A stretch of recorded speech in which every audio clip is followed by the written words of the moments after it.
Love FM. ये कहानी एक पुराने शहर की सड़कों और गलियों से शुरू हुई, जहाँ एक खूबसूरत हवेली बनी हुई थी। इस हवेली का नाम चंदन विलास था और इसमें शहर का नामी व्यवसायी अनिरुद्ध अपने परिवार के साथ रहता था। अनिरुद्ध का जीवन बाहर से बेहद सुखद और शांत दिखता था, लेकिन उसके दिल में एक अजीब सी बेचैनी और खालीपन हमेशा बना रहता था। वो 25 साल का नौजवान था जो अपनी दुनिया में खोया हुआ रहता था। बारिश का मौसम उसके जीवन में एक अलग ही स्थान रखता था, क्योंकि ये उसे सुकून और अपने अंदर झांकने का मौका देता था। बारिश का मौसम था, आसमान में बादल घिरे हुए थे, ठंडी हवा हवेली की खिड़कियों को हिला रही थी। अनिरुद्ध अपनी बालकनी में बैठा हुआ बारिश को देख रहा था। बारिश की बूंदें उसके चेहरे पर हल्की हल्की गिर रही थी, जो उसे एक अलग ही सुकून दे रही थी। इसी दौरान उसकी नजर नीचे सड़क पर गई। सड़क पर 2 लड़कियां हंसते हुए बारिश में भीग रही थी। उनके कपड़े पूरी तरह से भीग चुके थे, लेकिन उनके चेहरों पर कोई शिकन नहीं था। वे जैसे बारिश का मजा ले रही थी। उन दोनों में से एक लड़की ने अनिरुद्ध का ध्यान खींचा। लड़की के लंबे काले बाल बारिश में भीगकर उसके चेहरे से चिपक गए थे। अनिरुद्ध की निगाहें उस पर टिक गई। उसके दिल में एक अजीब सा एहसास हुआ, जैसे वो उसे पहले से जानता हो। अनिरुद्ध ने अपने मन में सोचा, ये लड़की, इसमें जरूर कुछ खास बात है। इतनी मासूमियत और इतनी सादगी है इसके अंदर। अनिरुद्ध के दिल में हलचल मची। उसे नहीं पता था कि वो कौन थी, लेकिन उसकी आंखें उसे बार बार देखने पर मजबूर कर रही थी। वो लड़की बार बार अपनी सहेली के साथ खिलखिलाकर हंस रही थी, जैसे उसे इस बारिश में भीगने से कोई फर्क ही नहीं पड़ रहा था। बारिश और तेज हो गई, लेकिन उन दोनों लड़कियों की मस्ती थमने का नाम ही नहीं ले रही थी। अनिरुद्ध अपने दिल को रोकने की कोशिश कर रहा था, लेकिन उसकी निगाहें उस लड़की से हट ही नहीं पा रही थी। कुछ देर बाद लड़कियां बारिश से बचने के लिए पास की एक गली में चली गई और अनिरुद्ध की नजरों से ओझल हो गई। अनिरुद्ध ने एक लंबी सांस छोड़ी। वो नहीं समझ पाया कि उसके दिल में ये अजीब सा एहसास क्यों हो रहा था। वो बालकनी से अंदर लौट आया, लेकिन उसका मन उस लड़की की याद में उलझा रहा। उसकी हंसी, उसकी मासूमियत और उसके भीगे हुए बाल बार बार उसकी आंखों के सामने आते रहे। अनिरुद्ध की माँ उसे अंदर आते देख बोली, अनिरुद्ध बेटा, क्या कर रहे हो बाहर इतनी बारिश में? बीमार पड़ जाओगे। अनिरुद्ध ने कुछ सोचते हुए जवाब दिया, कुछ नहीं माँ, बस यूं ही बाहर खड़ा था मैं। माँ ने प्यार से कहा, जाने दो, पहले कपड़े बदल लो और देखो भीग गए हो पूरे। अनिरुद्ध ने अपनी माँ की बातों पर ध्यान नहीं दिया। वो किसी और ही ख्याल में खोया हुआ था। वो अपने कमरे में चला गया, लेकिन उसकी आंखों में अभी भी वही लड़की बसी हुई थी। रात को सोते वक्त भी उसे वही चेहरा याद आता रहा।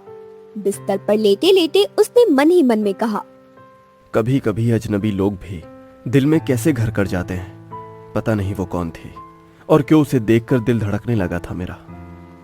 उस रात अनिरुद्ध को नींद नहीं आई।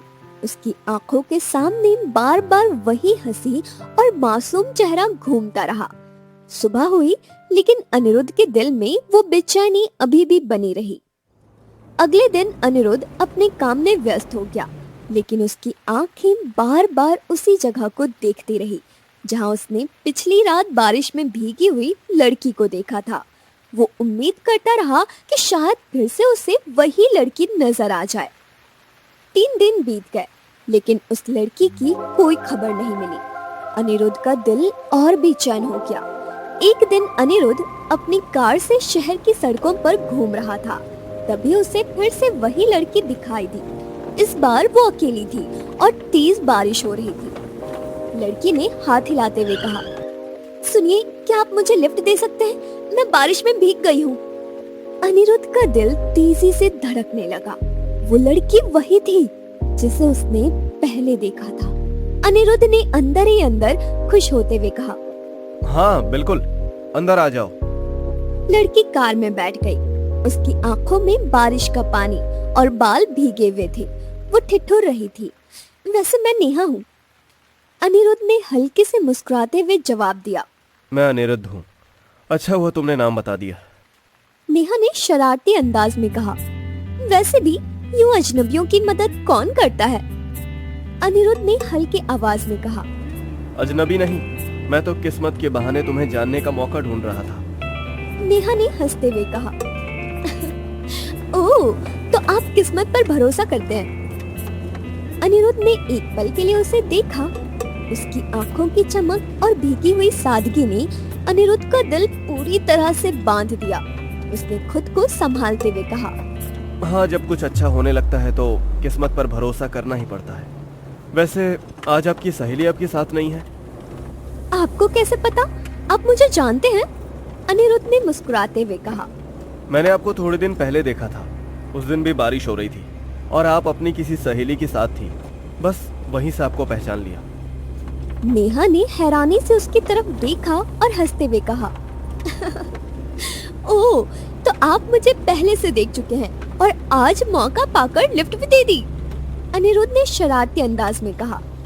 आप कह सकती हैं कि किस्मत ने आज मेरी मेहनत को मंजूर कर लिया। वैसे उस दिन आप काफी खुश दिख रही थी। नेहा ने गहरी सांस लेते हुए कहा।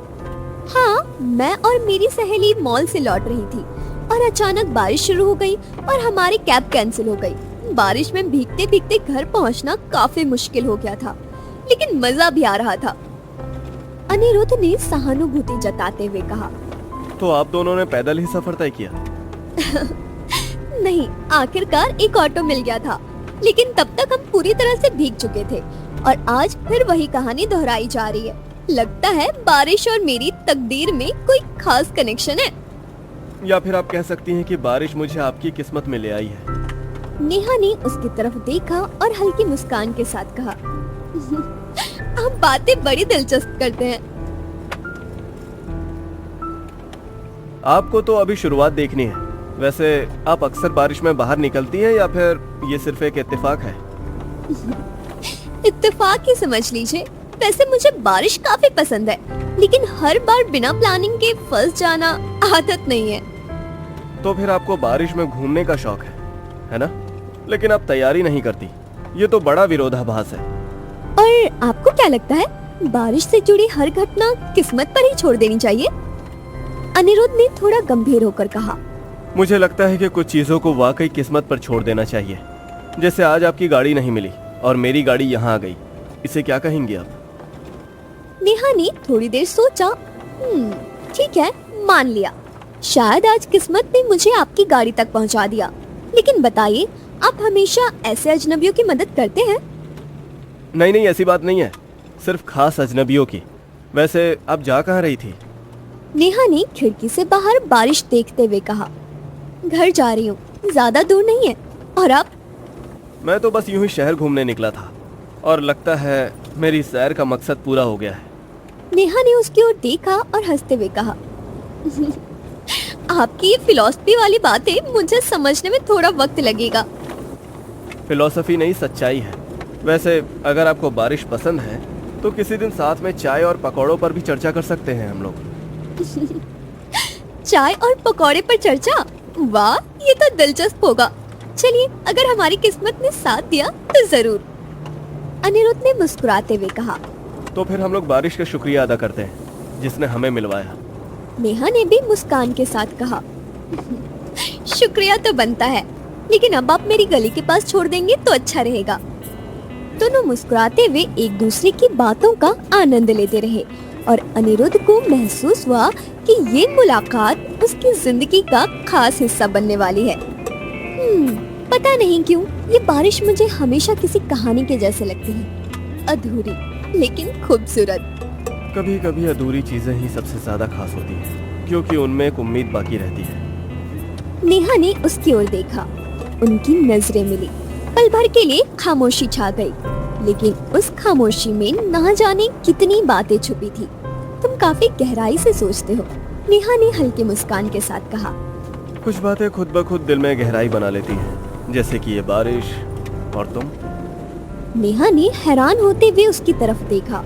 मुझे लगता है आप बहुत जल्द किसी पर भरोसा कर लेते हैं, अनिरुद्ध ने ईमानदारी से कहा। शायद, लेकिन कभी कभी जिंदगी हमें किसी ऐसे मोड़ पर लाकर खड़ा कर देती है जहाँ सिर्फ भरोसा करना ही सही लगता है। नेहा ने हल्के से सिर झुका लिया, जैसे उसकी बातों में कुछ ढूंढ रही हो। कुछ देर बाद उसने कहा, तो आप बारिश में भीगने वालों को कार में बिठाने का शौक रखते हैं? अनिरुद्ध हंस पड़ा। अरे नहीं नहीं, बस मुझे लगा कि बारिश में किसी की कहानी का हिस्सा बनना अच्छा रहेगा। हो सकता है आप किसी कहानी के नायक ही बन जाओ। अनिरुद्ध ने एक गहरी सांस ली और मन में सोचा, काश ये कहानी कभी खत्म ही ना हो। दोनों की बातचीत होती रही। अनिरुद्ध का दिल खुश हो गया, जैसे किस्मत ने उसे फिर से मौका दिया हो। अनिरुद्ध ने अंदर ही अंदर सोचा, ये लड़की बहुत खास है। उसकी सादगी, उसकी बातें जैसे मेरे दिल में घर कर रही है। रास्ते भर दोनों बातें करते रहे और अनिरुद्ध को लगा कि वो लड़की उसे समझ रही थी। उसकी आवाज में एक सुकून था जो अनिरुद्ध को बेहद आकर्षित कर रहा था। अनिरुद्ध के दिल में उम्मीद जगी कि शायद यही वो लड़की है जिसकी उसे तलाश थी। अंततः लड़की का गंतव्य आ गया। वो अनिरुद्ध को धन्यवाद करती हुई कार से उतर गई। अनिरुद्ध उसे जाते हुए देखता रहा और सोचता रहा कि शायद वो लड़की फिर कभी उसकी जिंदगी में नहीं आएगी, लेकिन उसके दिल में एक छोटी सी उम्मीद बाकी रही। अनिरुद्ध मुस्कुराते हुए अपने आप से बोला, शायद किस्मत फिर से हमें मिलाएगी। कहानी का ये पहला हिस्सा यहीं समाप्त हुआ, लेकिन अनिरुद्ध की जिंदगी में आगे क्या होने वाला था ये अब भी रहस्य बना हुआ था।